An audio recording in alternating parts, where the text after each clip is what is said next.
Public debt ఇది కూడా చెప్తా ఉన్నా మీకు, ఇది సిఏజీ చెప్పింది. ఈ 2 ఏళ్లలోనే, ఇంకా 2 ఏళ్ళు కూడా పూర్తి కాలే, 2 ఏళ్లలోనే 3,48,00,000 crores 3,48,000 కోట్ల రూపాయల అప్పు.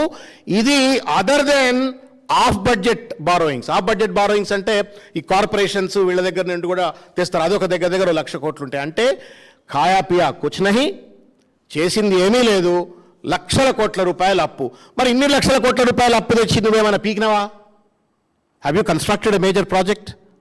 ఏమైనా బిల్డింగ్లు కట్టినవా, ప్రాజెక్టులు కట్టినవా, స్కూళ్ళు కట్టినవా, ఆసుపత్రులు కట్టినవా, కొత్త రోడ్లు వేసినవా? ఎక్కడ పోయి నీ సొమ్మంతా? 3,48,000 కోట్ల రూపాయల public debt excluding of budget borrowings. అంటే ఇప్పుడు ఎఫ్సిఐ కావచ్చు, లేకపోతే ఇంకెవరైనా సివిల్ సప్లైస్ వాళ్ళు కావచ్చు, ఇంకేదైనా కార్పొరేషన్లు వాళ్ళు తీసుకున్నటువంటి అప్పులు కాకుండానే ఎంతుంటే అదో 1,00,000 కోట్లు ఉంటే దాదాపు 4,48,000 కోట్ల రూపాయల అప్పు. ఇంత పెద్ద ఎత్తున ఆర్థిక అత్యాచారానికి పాల్పడుతూ దోపిడీకి పాల్పడుతున్న రేవంత్ రెడ్డి గారు సిగ్గు లేకుండా ఇంకా ప్రజల దగ్గరకు వచ్చి నాకు ఓట్లేయండి అని చెప్పని ఇవాళ ప్రజలను మభ్యపెట్టేటువంటి ఒక ప్రయత్నం చేస్తూ ఉన్నాడు.